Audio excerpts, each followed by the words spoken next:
What's happening, YouTube?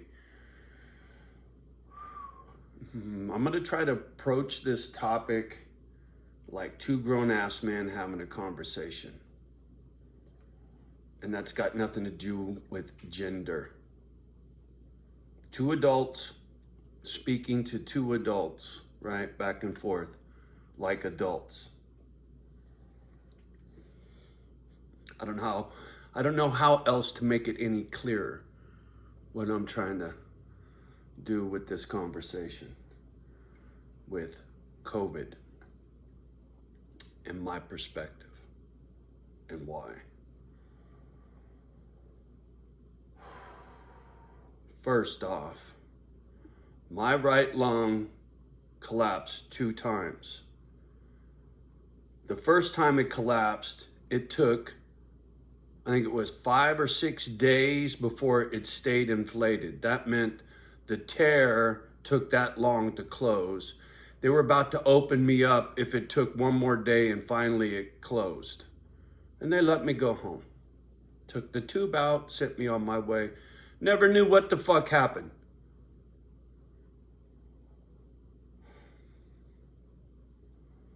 When it popped the second time, they said, "Oh, fuck you.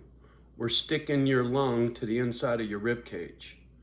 You got blebs, which is blisters, which is thin tissue on my lungs due to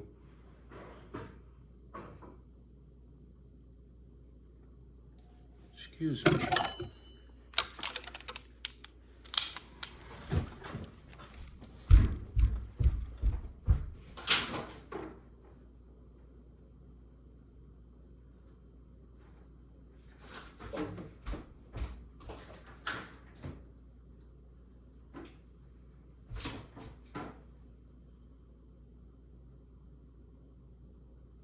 Motherfucker.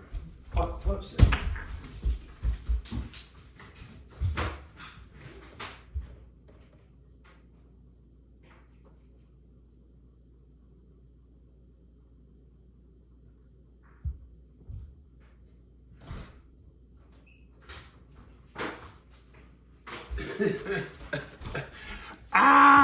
Sorry, you guys. I shit you not. That was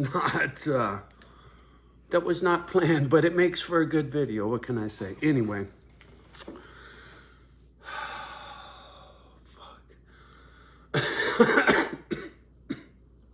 Back to COVID in my lungs, please. So that little sprint around, I'm already short of breath, right? So like I said, they stuck this lung to the inside of my rib cage, which meant they had to scuff the tissue on the inside of my rib cage and the outside of my lung, and the two fuse, scar tissue. They stick so that if there's a tear in my lung somewhere, it don't go boo. It'll stay stuck there until that hole seals itself. Sorry, man. Whatever the fuck's going on in the hood. The garbage guy's out there, but he ain't out front. Anyway.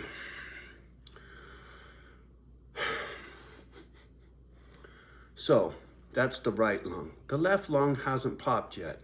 I say yet because they said in all likelihood it's probably going to go one day. As a kid, Mom smoked cigarettes, Grandpa smoked cigarettes. So probably while I was breastfeeding, Mom had a Pall Mall non-filter cigarette hanging out of her lip, right? Mom put a son up for adoption before I was born. I learned about that through Ancestry. That was while Mom was in high school. Clearly, Mom had a tough childhood. Like I said, that shit rubbed off on me. When she had me, she had already put one kid up for adoption. She was already drinking. So lung damage occurred early in life, no doubt. So now let's get to the here and now with the COVID thing, right? My problem with getting a shot has nothing to do with a red baseball cap or political or religious or any other fucking beliefs other than Their shot sucks. It's not effective. They're fucking not gonna experiment on me because I'm too fragile, motherfucker. Please, breakthrough cases and all this bullshit. To me, my smart play is isolation. My doctor instinct is to wall myself off from the world because my lung condition doesn't allow me to take chances, right? And I've taken chances that I probably oughtn't have, and I got lucky. One lady came through my fucking house, her husband had the booger, right? So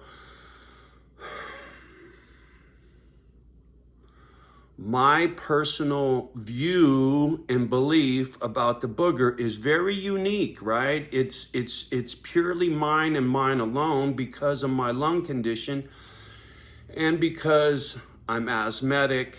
I've had bronchitis, I had pneumonia when I was in junior high school. So I got a lot of pre-existing conditions and they're all like, go get the jab, right? Well, I'm sorry, but a lot of people got the jab. That shit didn't work out too well. I'm not getting your fucking jab. I'm just smart. I don't get the fucking booger. 2 years in, I still ain't got the fucking booger. So like I said, I take this shit serious. And as time progresses, they get better with the jab, then maybe I'll get the fucking jab. Right now, they don't look like they know what the fuck they're doing. And where the virus came from, what's really going on globally, economically, financially, I don't fucking care.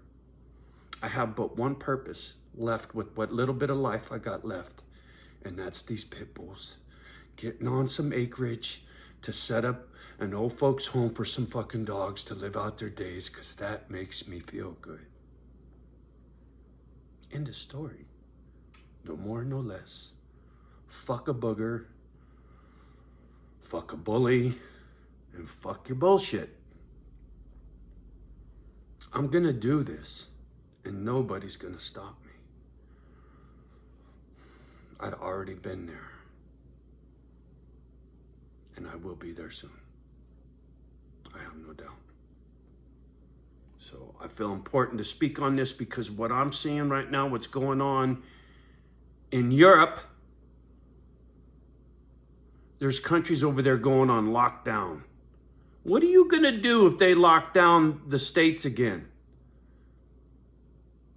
If they tell you you can't go to work and you have to stay home and you have to get a jab, and if you don't get a jab card, you don't get a job, and blah, blah, blah, blah, blah. If it goes like that, what are you gonna do? See, for me, I got pension. I got Social Security, right? I got money coming in. So I ain't tripping on a JOB. So once again, I can afford to isolate, keep my fucking sanity, right? Woo! Irregardless of how bad I breathe, I'm still breathing. My brother died on a ventilator. You understand? I take this very, very, very serious. It's not a joke for me. It's survival for me, right? A lot of people don't believe the booger's even fucking real. Tighten a notch in your red baseball cap, motherfucker. See, because a lot of people think I wear a red baseball cap because I won't get the fucking jab. It's got nothing to do with that. I keep telling you. My situation is mine and mine alone. I just share this fucking bullshit with you, hoping one day it turns into fucking dog food. And a couple of good friends, right? That's it. YouTube don't pay my fucking bills. So anyway, I feel it's very important to speak on this jab, just like it was about the gold, right? And the silver. Hard times. Stacking some food, stacking some whatever you need. Shit's getting expensive. It's gonna keep getting more and more expensive. If you can afford to buy 4 instead of 2 when they're cheaper, don't you think you ought to buy 4 cans of beans instead of 2 cans of beans when they're 39 cents instead of 69 cents? See what I'm saying? Think about what you need in 6 months from now. Can you afford to buy it now and put it in the garage? Do it. I don't give a fuck what it is. Diapers for your baby. Anything you think you're gonna need in 6 months, it's gonna be more expensive. If you can afford to buy it now. Just good advice. Anyway. Needed to chime on this booger, man. Most people on American TV aren't talking about what's going on in Europe and what's going on overseas when it comes to the booger. You know, there's countries going on full lockdown right now. Seriously. Do your homework, please. Because when it gets here, what are you going to do? What are you going to do when this country starts flipping out with another big outbreak? When you think everything's all better now? They let you go to concerts. They let you get on airplanes and all this shit. And now we're going to go on lockdown again. That's what it sounds like. What's that say for the booger shot, right? Why do you think I ain't got the booger shot? I just don't think they're any good. I don't think they fucking got a clue. They say they're saving people. I don't know. Are they? I hope so. I hope they're right. I can't afford to take the chance. Not with these lungs. Just so. Anyway. Say a prayer for the planet, people. Johnny's got his back. The planet needs your prayers. That's what I'm praying for. A better planet one day. Just saying. Y'all have a beautiful day. Much love and respect to each and every one. Do me a favor, like, subscribe, and share. Love the ones that love you back. And do your best to love a doomer gloomer. All right, y'all. Peace.